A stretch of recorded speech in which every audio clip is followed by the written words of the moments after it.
সীমা blog channel থেকে সবাইকে welcome জানিয়ে শুরু করছি আজকের রেসিপি।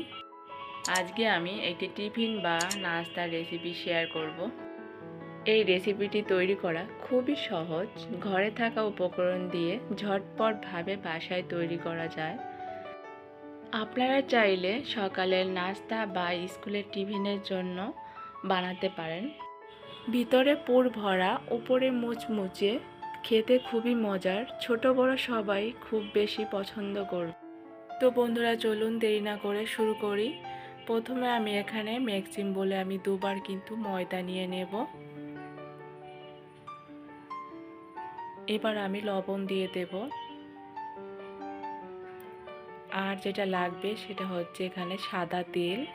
তো সাদা তেলটা অবশ্যই দেওয়ার চেষ্টা করবেন। আমি কিন্তু এখানে 2 চামচের মতো দিয়েছি। আর সাদা তেলটা দিলে হয় কি, দেখা যায় বেশি সময় মুচমুচে থাকবে আপনার এই টিফিনটা তৈরি করার পরে, ভালো হবে আর কি। তো এবার আমি ময়দা নিয়ে ভালোভাবে কিন্তু সেই তেলের সাথে মিশিয়ে নেব। এবার আমি জল দিয়ে দেব, তবে হ্যাঁ, একবারে দেওয়ার চেষ্টা করব না। আমি অল্প অল্প করে জল দিয়ে আমি মাখিয়ে নেব। মাখিয়ে আমি কিন্তু এটা ঢাকনা দিয়ে ঢেকে একটু সাইড করে রেখে দেব। এবার একটা প্যান বসিয়ে দিয়েছি, সাদা তেল দিয়ে দেব, পেঁয়াজ কুচি, পেঁয়াজটা একটু ভেজে নিয়ে এবার এখানে আমি গাজর কুচি দিয়ে দেব। আপনারা চাইলে কিন্তু এখানে অন্য অনেক সবজিও অ্যাড করতে পারেন। তো আমি এখানে দেখুন ঘরে থাকা উপকরণ দিয়েই কিন্তু আমি এই টিফিন রেসিপিটি করব। কাঁচামরিচ কেটে রেখেছিলাম, চিলি ফ্লেক্স, আর দুটোর মতো এখানে আলু সিদ্ধ করে রেখেছিলাম, ধনে পাতা, লবণ, হলুদ, শুকনো মরিচের গুঁড়া, ম্যাগি মশলা, এটা দিয়ে আমি কিন্তু 3-4 মিনিটের মতো আমি এটা ভেজে নিয়েছি। আর চিলি ফ্লেক্সটা আপনারা নাও দিতে পারেন, তো আমি ভালো দেখার জন্য দিয়েছি। তো যাই হোক, ওটা আমি নামিয়ে নিয়েছি। আর যে ময়দা যে ডোটা ছিল ওটা আমি আবার হাত দিয়ে মাখিয়ে নেব। একটু ময়দা নিয়ে দেখুন, দিয়ে একটু লম্বা করে নেব। একটু লম্বা করে এখানে আমি ছোট ছোট করে একই সাইজে সবগুলো পিস করে নেব কেটে, তাহলে সুবিধা হবে, সবগুলো একই সাইজ হবে। তো দেখুন আমি সবগুলো কেটে আমি এবার তুলে নিয়েছি। এবার আমি দেখুন হাতের সাহায্যে এরকম করে ঘুরিয়ে ঘুরিয়ে উল্টিয়ে উল্টিয়ে দেখা যায় একটা গোল করে নেব। তো আমি ময়দা দিয়ে একটা রুটি করে নেব প্রথমে, দেখুন। আর হ্যাঁ বন্ধুরা, আমরা আসলে দেখা যায় সকাল হলেই একটা টেনশন, যাদের বাচ্চারা আসলে সকালে স্কুলে যায়, তো স্কুলে যাওয়ার পথে আসলে কি করে দেব, দেখা যায় এরকম একটা টেনশন কাজ করে। তো যাই হোক, টিফিনে এরকম একটি রেসিপি করে দিলে আমার মনে হয় বাচ্চারা খুবই সন্তুষ্ট হয় আর খুবই পছন্দ করবে এই রেসিপিটি। আর দেখুন এখানে আমি গোল করে আমি কিন্তু 4 কোণা করে কেটে নিয়েছি। এবার আমি সেই পুরটা আমি দিয়ে দেব, যে পুরটা আমি তৈরি করেছি আলু গাজর দিয়ে। তো এক পাশ করে দিয়ে আমি এরকম করে কেটে নেব, দেখুন এরকম একটু চিকন চিকন করে। তো অর্ধেকটা কাটার চেষ্টা করবেন, বেশি কাটলে আবার দেখা যাবে ওটা ভাজ দেওয়ার সময় বেরিয়ে যেতে পারে, এদিকেও খেয়াল রাখতে হবে।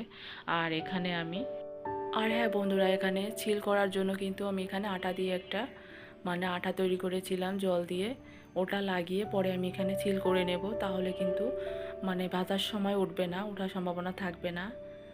এবার আমি এটা পেঁচিয়ে পেঁচিয়ে দেখুন এরকম করে নেব। একদম ইজি, যে কোনো কেউ কিন্তু করে নিতে পারে, জাস্ট ভালো দেখার জন্য। দেখা যায় এটা করার পরে মনে হয় যে না, হয়তো বা অনেক কঠিন এটা করতে। তো একদম ইজি, যে কোনো কেউ কিন্তু করে নিতে পারে। এবার আমি ভাঁজ দিয়ে নেব, দেখুন। আর ভাঁজ দেওয়ার পরে দেখুন কত সুন্দর লাগছে দেখতে। আর হ্যাঁ বন্ধুরা, দেখুন এখানে আমি একটা কাঁটা চামচ নিয়েছি, কাঁটা চামচ দিয়ে পাশে কিন্তু এরকম করে সাইডে একটা শেপ করে নিয়েছি, দেখতে কিন্তু চমৎকার লাগছে। অবশ্যই কাঁটা চামচ নেওয়ার চেষ্টা করবেন। তো একটা করা হয়ে গিয়েছে। এবার আমি আবার আরেকটা রুটি করে নেব একই নিয়মে। তো রুটি করে আবার এবার আমি এখানে কেটে নেব। আর এখানে আমি কিন্তু এবার পুরটা পরে দেব কেটে নেওয়ার পরে। তো পুর দিয়ে দেখুন ভিতরে এবার আমি ছিল করার জন্য আবার সেই আটাটা লাগিয়ে নিয়েছি। এবার আমি একটু পেঁচিয়ে নেব, আর সেই চিকন চিকন যে ইয়াটা কেটে নিয়েছি রুটিটা, আর এটা এরকম এরকম করে দেখুন আবার সে ঘুরিয়ে ঘুরিয়ে এরকম করে একটা ডিজাইন করে নেব।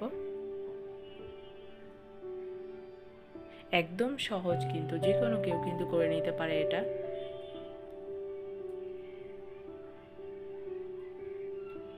এবার এটা দেখুন ঘুরিয়ে নেব। দেখুন এটা কিন্তু করা হয়ে গিয়েছে, আর আমি একই নিয়মে কিন্তু আমি সবগুলো করে নেব। একটা কাঁটা চামচ দিয়ে প্রথমটা যেরকম করেছি জাস্ট এটাও এরকম করে নেব। তো সবগুলো করা হয়ে গিয়েছে, আমি সবগুলো দেখুন দেখতে কত সুন্দর লাগছে। এবার আমি একটা প্যান বসিয়ে সাদা তেল দিয়ে দেব। তেলটা একটু গরম হয়ে গেলে আমি এক একটা করে করে এখানে দিয়ে দেব। তবে খুব সাবধানে দিতে হবে, কারণ অনেক সময় তেলটা হাতে লাগতে পারে। তো আমি 4টার মতো ভেজে নেব একবারে। দেখুন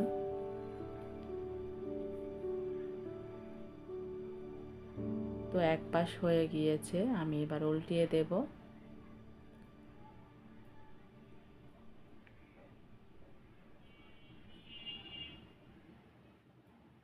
দেখুন আমার কিন্তু অলরেডি ভাজা হয়ে গিয়েছে। যেটা পরে দিয়েছি ওটা একটু পরে হয়েছে, আর 3টা কিন্তু অলরেডি ভাজা হয়ে গিয়েছে। এবার আমি তুলে নেব। দেখুন আর ভাজা কিন্তু হয়ে গিয়েছে, আমি একই নিয়মে সবগুলো ভেজে নিয়েছি। দেখুন বন্ধুরা দেখতে কত সুন্দর লাগছে। আমার এই রেসিপিটি কেমন হয়েছে অবশ্যই আমাকে কমেন্ট করে জানাবেন।